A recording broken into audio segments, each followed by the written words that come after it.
Olá, sabe, pandemias são muito mais do que só uma crise de saúde. Se a gente olhar para a história, elas sempre foram essas forças poderosas, sabe, que acabam remodelando o nosso mundo de jeitos que a gente nem imagina. E é exatamente isso que nós vamos entender aqui. Pois é. A ideia central aqui é que as pandemias não são só sobre a doença em si. Pensa nelas como catalisadores. É isso, catalisadores. Elas pegam tendências que já estão ali, sabe? Coisas sociais, tecnológicas, políticas, e simplesmente pisam fundo no acelerador. Tudo acontece numa velocidade impressionante. E olha, para a gente entender esse efeito na prática, não precisa nem ir muito longe. É só a gente pensar no exemplo mais recente que todo mundo aqui viveu na pele, a grande ruptura que foi a Covid-19. A Covid-19 foi diferente, né? Ela chegou num mundo que já estava super conectado, como nunca antes na história. Isso significa que não era só o vírus que se espalhava rápido. A informação e o pânico também viajavam na mesma velocidade. E o legado dela já está bem claro, né? Em pouquíssimos anos a gente viu uma revolução na biotecnologia com as vacinas de mRNA, uma virada de chave gigantesca para o trabalho remoto, para a telemedicina e uma colaboração científica global que, nossa, foi sem precedentes. Mas claro, também escancarou os problemas do nosso tempo, a desinformação correndo solta e aquela desigualdade absurda no acesso às vacinas. Foi literalmente um acelerador de futuros, tanto para o bem quanto para o mal.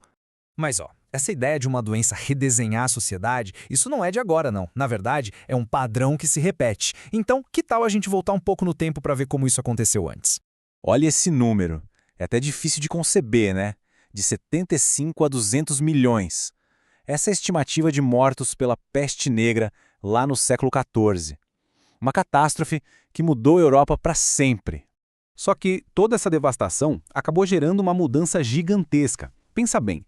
Com tanta gente morrendo, a mão de obra ficou escassa.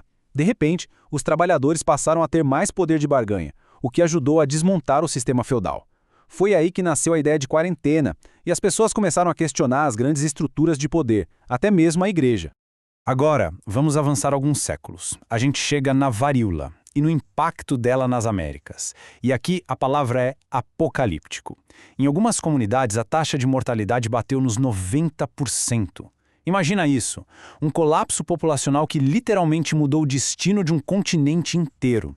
O legado da varíola é complicado. Tem dois lados. Por um lado, uma tragédia. O colapso das populações indígenas facilitou demais a colonização europeia. Mas, por outro lado, foi justamente a luta contra a varíola que levou à criação da primeira vacina do mundo, um marco científico incrível que, muito tempo depois, permitiu que a gente erradicasse a doença por completo. Aí a gente chega no comecinho do século XX. Gripe espanhola. E esse número aí, 500 milhões, não é o de mortos, não.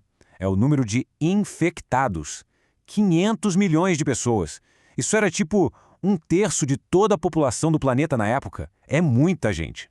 A gripe espanhola foi um choque de realidade, um despertar brutal que forçou o mundo a profissionalizar o combate a doenças. Foi a partir dela que surgiram os sistemas de saúde pública, como a gente conhece hoje, a vigilância epidemiológica, e que se firmaram aquelas medidas que se tornaram tão familiares pra gente, né? Uso de máscaras, isolamento social. Então vamos dar uma pausa e olhar para essa tabela. Tá vendo o padrão? Começa a ficar bem claro, né? Lá atrás, as pandemias causavam umas mudanças sociais gigantescas, estruturais mesmo. Com o passar do tempo, o legado foi ficando cada vez mais científico, até chegar nessas revoluções tecnológicas que a gente viu agora há pouco. E é isso que nos traz para a era moderna. Aqui, a natureza dessa tal aceleração mudou de vez. A ciência não era mais coadjuvante, ela virou a protagonista. E talvez o melhor exemplo disso seja a pandemia de HIV/AIDS. Pensa só, o que começou lá nos anos 80 como uma sentença de morte pura e simplesmente foi transformado pela ciência. Hoje é uma condição crônica que dá para controlar. E a resposta ao HIV e AIDS foi muito além de criar os coquetéis que salvaram milhões de vidas. Essa luta impulsionou áreas inteiras da ciência como a biologia molecular e a imunologia. E tão importante quanto, deu uma força absurda para os movimentos sociais que batalharam não só por tratamento, mas contra o estigma e por direitos. Foi a prova de que ciência e ativismo, juntos, são muito mais fortes. Tudo isso nos leva a uma espécie de corrida, uma corrida que define a nossa era. De um lado, a velocidade do contágio. Do outro, a velocidade do progresso da ciência. Se a gente olhar para a história, o padrão é nítido. Os micróbios sempre viajaram na velocidade das nossas conexões. Antigamente, eram os navios, nas rotas comerciais, que levavam meses para cruzar o oceano. Hoje, são os voos que conectam continentes em questão de horas. A velocidade de disseminação ficou exponencial. Só que, e essa é a grande virada, a nossa capacidade de responder a isso acelerou ainda mais. Muito mais. O que antes levava décadas para acontecer, como criar uma vacina, hoje a gente faz em meses. A ciência, felizmente, está ficando mais rápida. E essa, no fim das contas, é a grande história das pandemias modernas. É uma corrida. A questão não é mais só aguentar o tranco, sabe? É sobre inovar. Inovar mais rápido do que a doença consegue se espalhar. O que nos deixa com uma pergunta bem interessante para o futuro, né? Se a ciência já está conseguindo ser mais rápida que uma pandemia, o que isso quer dizer sobre as próximas grandes rupturas? Qual vai ser, então, o próximo grande acelerador histórico? Bom, essa pergunta fica no ar para a gente pensar. Valeu por acompanhar.